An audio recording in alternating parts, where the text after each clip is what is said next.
there you have it.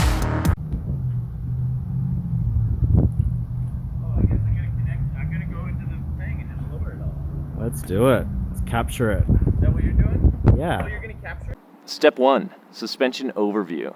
Both of these vehicles run oversized tires and retain the factory air suspension. This is an independent double wishbone setup with long travel air springs.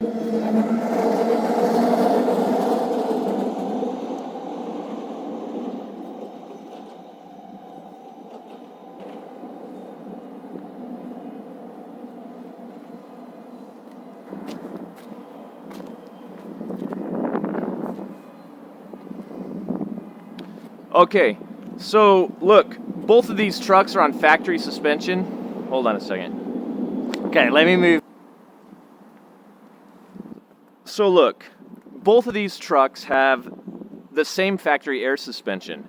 They go to access height, normal height, and they're currently at off-road height. The difference being, this one's on 37-inch tires, and this one here is on 31s. This is about as big a tire as you can go without modifying the suspension.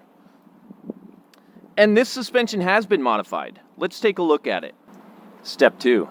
Suspension modifications are required to clear larger tires, and strut spacers with limiting straps is a common solution. All right, yeah. So in here, this is a factory air strut. And so there's a airbag in there, and that's what inflates and deflates. This is where it mounts to the body up here on this piece of metal, but this is the strut down here. So let's take a look. That's factory setup. Now let's take a look at the modified setup. Okay, so there's our factory air strut, and over here we've got the modified suspension. Let's look at those components. So in here, you'll see we've got a limiting strap. That's new. You'll also see that we've got a strut spacer. That's this piece here. And that goes between the strut itself, which is down here, and the top of the chassis mount, or the body mount. So that strut spacer goes between the strut and the body mount, and it elevates here. It adds a couple of inches. So the common piece is the strut, of course, and the two new pieces is the spacer and the limiting strap.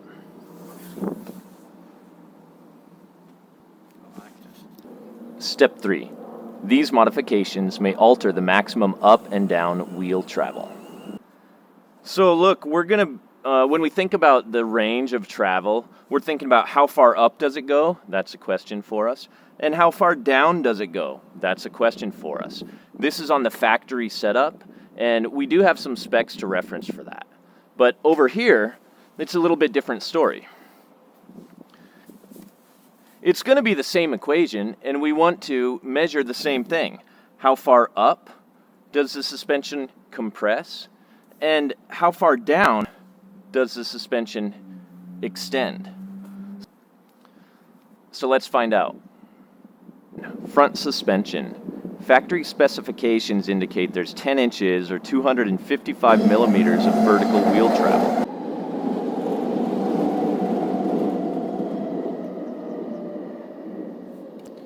All right, so in a factory setup, there's 10 inches of total wheel travel.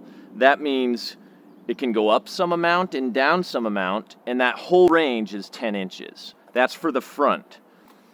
We're not sure what the modified setup is going to get. And one of the reasons we don't know if it still has the full range is because of that limiting strap, right? That limits the travel. So we're going to do some measurements up front. And we're going to measure both at fully compressed and fully extended. Rear suspension factory specifications. 13 inches or 330 millimeters of vertical wheel travel. Okay, now we need to take some measurements in the rear.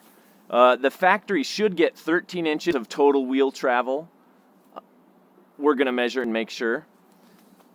The modified setup, we don't know, but we're excited to find out.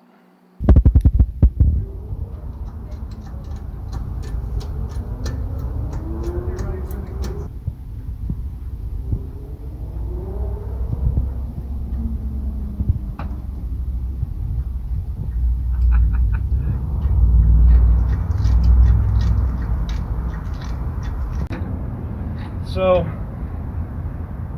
we've gone pretty far off the ground here, because the next thing we're going to do is use our gap tool and go in the test valves routine and completely air up this strut. And we're going to air up this strut to its maximum pressure. That might push those control arms down a little bit and really simulate the maximum down travel.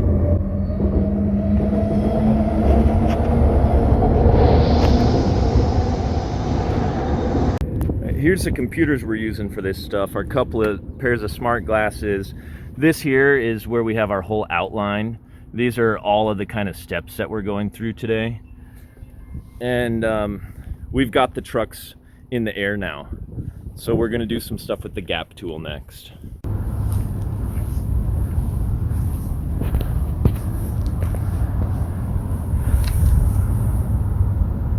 All right, we've got the gap tool in and we're gonna go into this service area here. Next we go to the test valves routine. And what this allows you to do is select any corner and use those up and down arrows to push air into the system.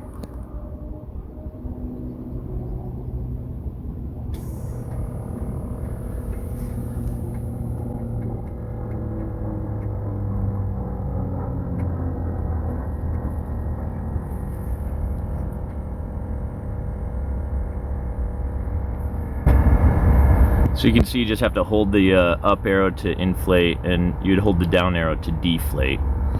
And there's some kind of protections in here, so you can just hold it until the compressor shuts off. Is that right, Shane? Yeah, that's correct. It should just keep inflating until we reach that maximum pressure set point, at which point the air compressor will turn off. So we'll know it's done when the air compressor goes off.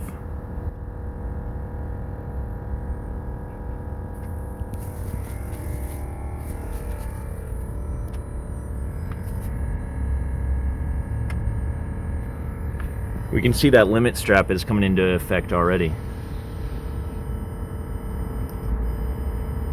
So this limit strap goes from the body mount to that upper control arm, and it's not going to let that suspension articulate any further than that limit.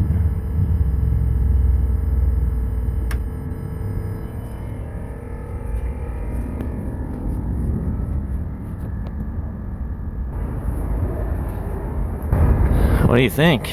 Getting there, huh? Yeah, we're sitting at 98. I mean, it's pretty much just raising the pressure in the air strut at the moment, so there's probably not much travel that can be gained. It looked like it was pretty much limited out. But the thing...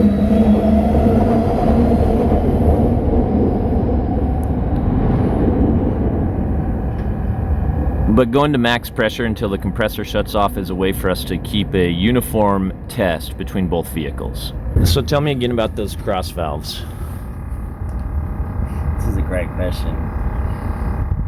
So what the cross valves do is, as the vehicle is articulating off-road, it opens up a valve that connects both the front pairs together or the rear pairs together, and allows one strut to compress and help to push the excess volume of air into the other strut to help simulate a live axle vehicle. I see, and that's why we're going to just keep on maximizing this air pressure, because that's as if the cross valves were pushing all the pressure into this side. So yeah, exactly right. This should be hopefully our maximum down travel that we'd ever experience. Yeah, who knows? We think it's kind of sound logic. This front corner.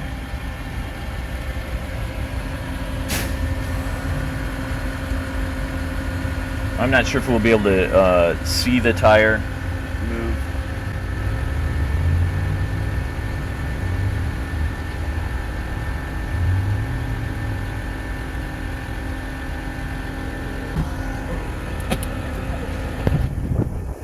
So I'm kind of maxing out around 150.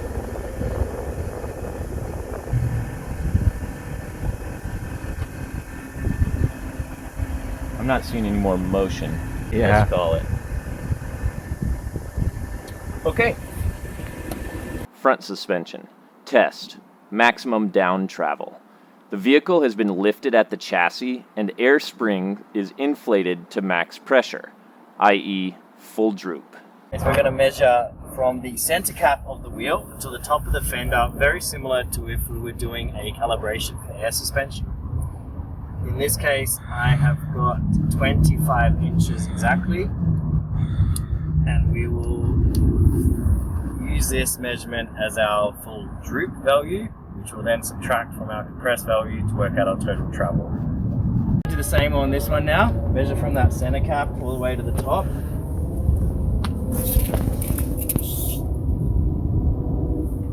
And we've got just over 27 inches, 27 and a quarter. Okay, so we're gonna run the test valves and fully inflate this air strut. And another reason we're doing this is to overcome the sway bars, right? We can use that air to articulate the suspension to its maximum.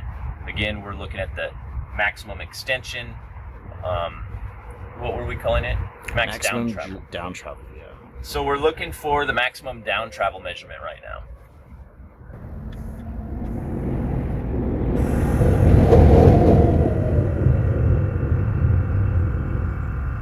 At first I could hear the air going into the bag, but I think it's getting pretty full now. We're at 175.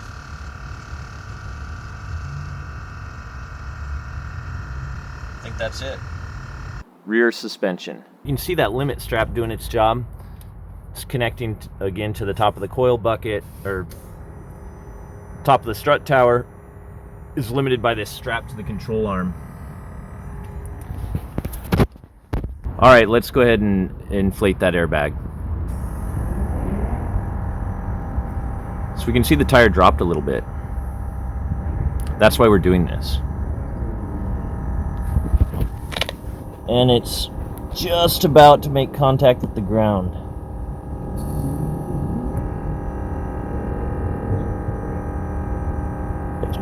Rear suspension. Test. Maximum down travel.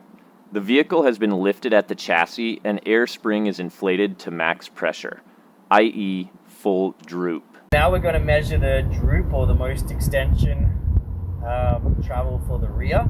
So we'll start off with the most extended, like the center to the top of the fender, just like air pressure. And the pressure test, I've got 27 inches. Yeah. What are you laughing about? This?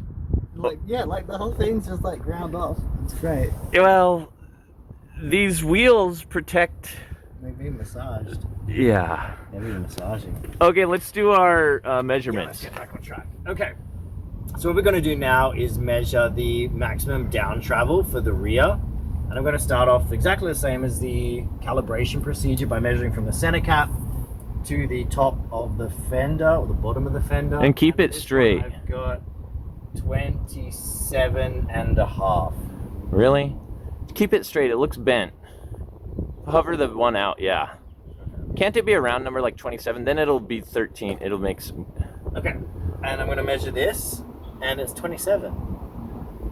Okay, so now we're going to do the same on the modified vehicle. I'm going to go from that center line to the top of the fender, and I'm measuring 31 inches. 31. Just measured max down travel. Next, we're going to measure maximum up travel and compare those. Test, suspension, test valves.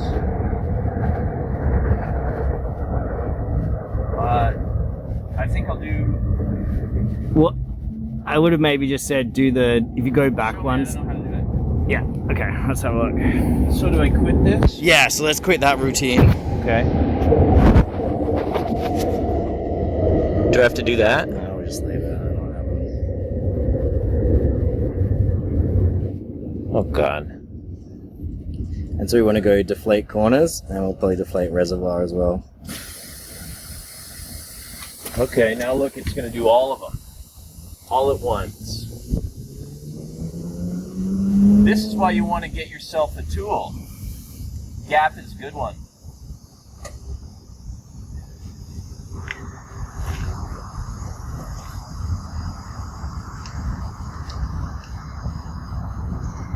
One other thing I want to say about this. This is why you don't want to put too big of tires on your Land Rover, because if your air suspension were to fail, it'll end up in a situation like this. And you want to be able to have these tires roll so you can at least get off the road or, take care of your problem. This 265/65 is the largest size that will fit in here in the case of this total deflate. Well, I guess it doesn't matter. It's completed the deflate. So if we want, we can deflate the reservoir as well. That'll make sure we're absolutely getting rid of all the air. It's likely not going to change anything with the suspension height, but any residual air in the system is now certainly going to be evacuated. Evacuate the dance floor. And now I'm just about taller than the thing. I'm never taller than this one. I mean, I'm barely taller than... Okay, so I'm just going to show you how you're still able to drive when the entire system has been evacuated of air.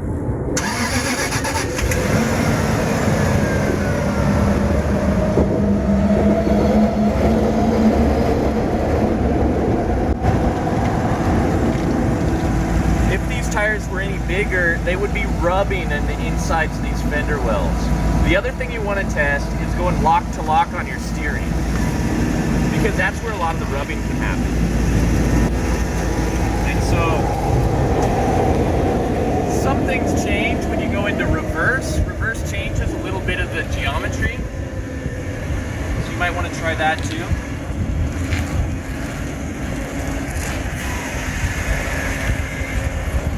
But as mentioned, this size tire fits when the system is fully deflated.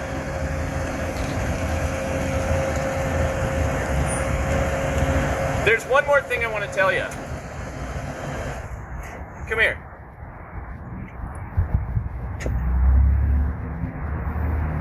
We drove forward and back a little bit because when we had pressurized the system so much, the angle of the control arms, and then when they deflated, the tires are kind of gripping the ground. And so by driving forward, it allows our control arms to kind of come to a fully neutral position.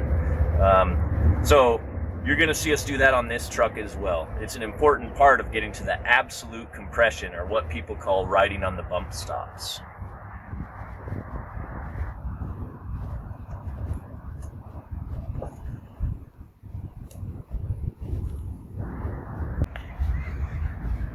So those tires barely fit in there, and we're about to let all the air out of this system. And you're probably wondering, how's a Monster 37 gonna fit? It's on the factory air ride. It's gonna fit because we have that 2-inch strut spacer. So, there's also been some generous trimming to the body panels. Never mind that. Okay, so what I'm going to do now is hit the deflate corners and let's drop into the bump stops.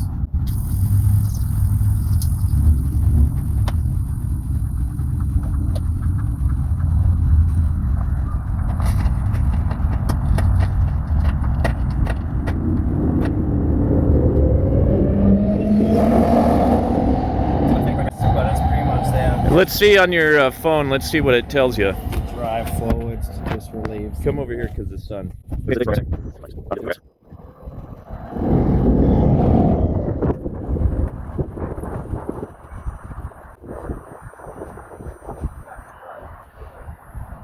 Deflate completed. What's next? Okay. We're gonna do reservoir again, are we? Yeah, might as well. Okay, let's deflate the reservoir as well, just to be super sure nothing is left in the system.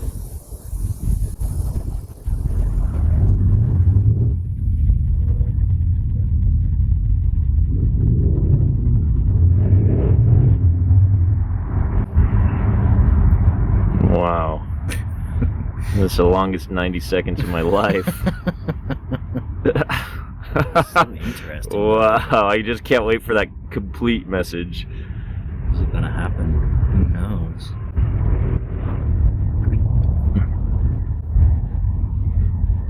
There it is. Nice. Good job. Operation succeed. Okay, what are you gonna do about it? You can see the angle those tires are at, and that's because when we cycled the suspension, there's some friction in those tires based on that geometry. So by driving forward, it's gonna release that tension. See that? So now you can see that tire's a lot more vertical, and those control arms have been neutralized.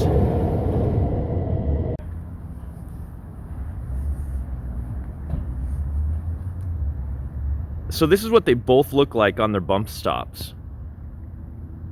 And it's that strut spacer is what's enabling the truck with 37s to roll free.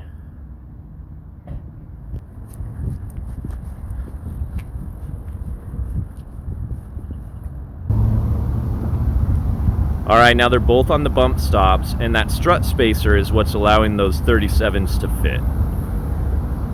All right, so there's one more element that's allowing us to clear the 37s, and I'm gonna show it to you now. This is something we're gonna account for in the final measurements, but you can see, okay, so we got a bit of room here on the 37s, and part of that room comes from the strut spacer, and some of that room is also offered because we've got the factory body mount here, and we've got a 2-inch body lift. We've already mentioned the trimming of the fenders here, and the bumper is trimmed, but take a look in here. This is a 2-inch body lift.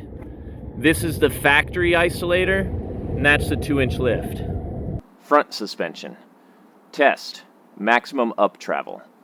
All air has been deflated from the system. This illustrates full suspension compression, i.e. riding on the bump stops. So now I'm going to measure the up travel on the front of the vehicle with 31s from that center point, and we're at 15.5 inches here. Got to move over to the vehicle of 37s, get on that center point, and we're at 19.5 inches. 15.5, 19.5 inches. Maximum up travel. Rear suspension. Test. Maximum up travel. Okay, so now we're going to measure the compression for both of these. We've got both vehicles on the bump stops. I'm going to go from the center point to the top of the fender again. And here I've got 14.5 on this side. I'm going to move over to the vehicle on 37s. Come down to that center spot again. Up a little bit, and we've got 19.5 in this one. So that's our maximum up travel for rear measurements. 19.5 on the vehicle with 37s and 14.5 on the vehicle with 31s. We're gonna get out of that routine.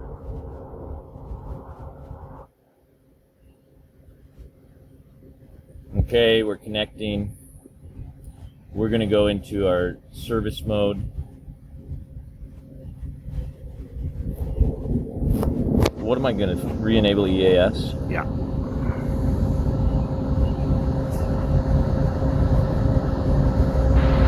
Okay, I gotta get back in the vehicle and flip the lever. Hit continue, I'm just curious. And then go back one. And then go back one again. Yeah, and then go height control. Go no. Oh, okay. Let's go to height control. And then just hit normal or off-road, whichever one.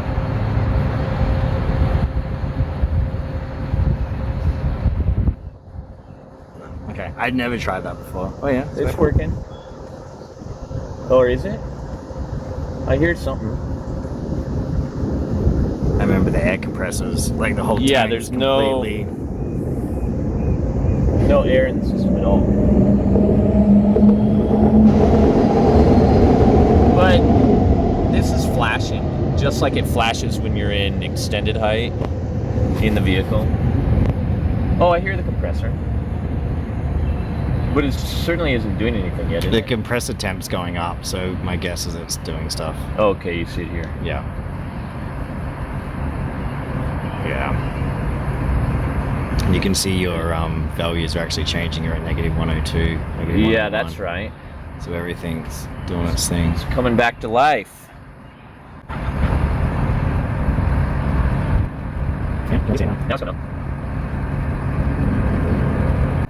You know, it's really good to get familiar with this gap tool. Being able to just run these service routines gives you confidence in how this vehicle is going to perform, and you know, you can test out your tires, you can kind of look for faults or leaks. And we've had to put this to the test, went out in the woods, and you kind of like got no other options. My air compressor overheated and I'm at access height. Come on, Shane, someone's got to give the fucking poor guy directions. Stop.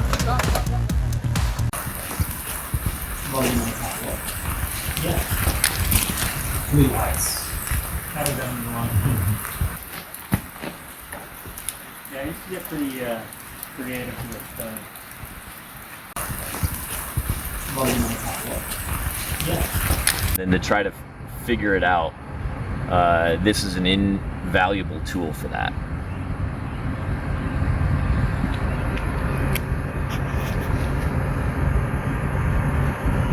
What should we call it? I mean, it's just, you know. It feels very anticlimactic. Front suspension results: stock travel range 25, 15.5.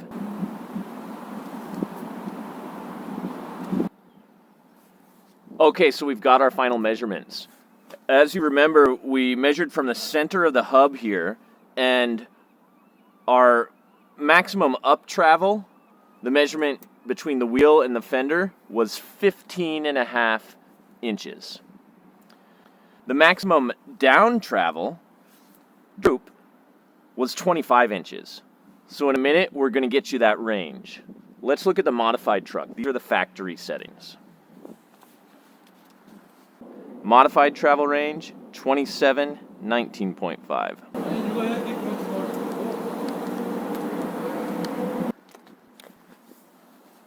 Same thing over here. We measured from the center of the wheel and our up travel, when the suspension was compressed, our measurement was 19.5 inches. Our down travel, or droop, when the suspension was fully extended, was 27 inches. So let's get you those calculations in a minute. First, we'll look at the rear. Rear suspension results: stock travel range 27, 14.5. Here's our Land Rover Discovery suspension travel. Here's the measurements for the rear. So when the suspension was compressed, aka the up travel, we were at about 14.5 inches measurement. When the suspension was at full droop, the down travel, that was 27 inches. This is on the factory suspension. Over here, we got the modified values. Modified travel range, 31, 19.5. Yeah, for a few seconds. That's good. So, same idea.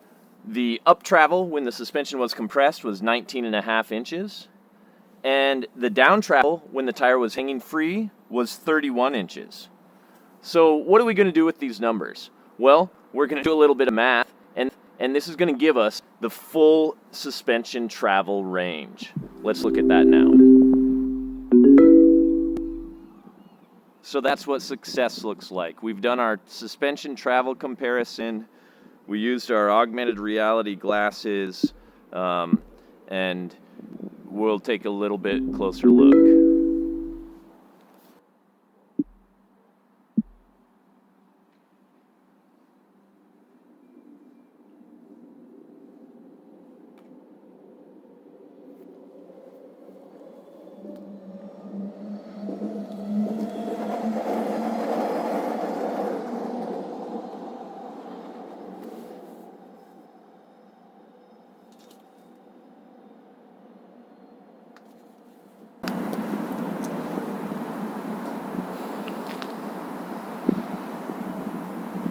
What do you think? Yeah, I'm excited for the hours you've got to put in to make some High five. But Yeah, well, I could just say, hey, there's 9.5 in the front, 7.5 in the, and you know.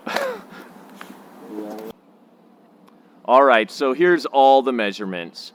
Our factory measurements are pretty close to what's advertised, 10 in the front, 13 in the rear. We got close to that amount of wheel travel in our test here. For the modified setup, this one is using those strut spacers. And look, we have a little bit less wheel travel. This is kind of what we thought based on what we've experienced on the trail. 7.5 in the front. On factory, that would be 10. 11.5 in the rear. Factory, that would be 13. So you're losing a lot more in the front, but you're fitting these much bigger tires, and that, as we know, helps a lot when you're off-road. You can really approach and depart from bigger obstacles. So 6 in one, half a dozen in the other.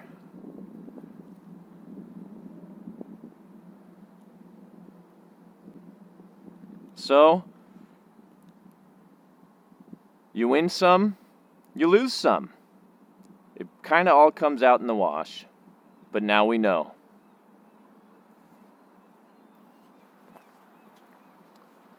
All right, so here's our results. We got the rear range of motion and the front wheel travel here. On the factory setup, we've got 9.5 inches of wheel travel. The manual says you should get 10. We measured it pretty rough, so that's close enough for me. That's pretty close. With those strut spacers, though, we're losing a little bit of travel range based on our measurements. We're only getting 7.5 inches of wheel travel. That's the full range of motion. So it's helping us clear those tires, but it's limiting the articulation just due to the way the geometry has changed. Let's look at the rear. Back here, same story. We got 12.5 inches of travel in the rear. Back over here to the factory setup. Advertised to get 13 inches of travel. With our measurements, we got about 12.5. So that wheel's moving about a foot, which is pretty good. It's advertised at 13. With the strut spacer, though, we're only getting 11.5 inches of travel. With the strut spacer, we're dealing with 11.5 inches. So we didn't lose quite as much articulation as we did in the front with the spacers, but still not as much as the factory setup. And overall, you know, they're doing what we want. These spacers are helping us to fit these bigger tires. They're keeping our air suspension intact. And we lose a little bit of articulation, but we gain a lot of clearance to get over those bigger obstacles. So now you know. And this is what's important to recognize, is that these strut spacers are amazing. They help you to roll away if your air suspension fails. However, you're going to lose a bit of articulation, and that might hurt you when off-road. Maybe the 37s make up for it, though, because it's still pretty hard to keep up with this beast when I'm in that one.